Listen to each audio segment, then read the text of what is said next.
nu forstår jeg ikke rigtigt. Altså, siger du junk food eller junk food? Junk food. Junk food. Altså, det er det hele konceptet hedder. Ja, klar. Ja. Ja. Når I nu skal lave måske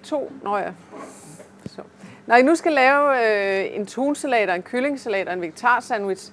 Nej. Godt. Nu skal vi til at lave de lidt fine grøntsager. Nej, det hedder det ikke. Hvad hedder det? De lette grøntsager, de hedder det. Kulhydraten kan godt ligge og blive sådan en lille smule kedelig, så der tager jeg lidt af min dressing.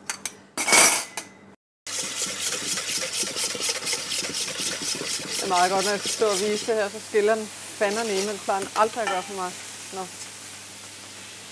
Som udgangspunkt for tunsandwichen, så bruger vi en tunolie, som skal give, en masse smag. Du sagde tunolie. Så er det. Som udgangspunkt for tunsandwich, ja. Som udgangspunkt for tunsandwichen, så bruger vi en tunolie til at give noget smag og til at give... Mener du tunolie? Nej. Jeg skal have et glas vin i aften, kan jeg mærke. Færdig med det her. Hold da op.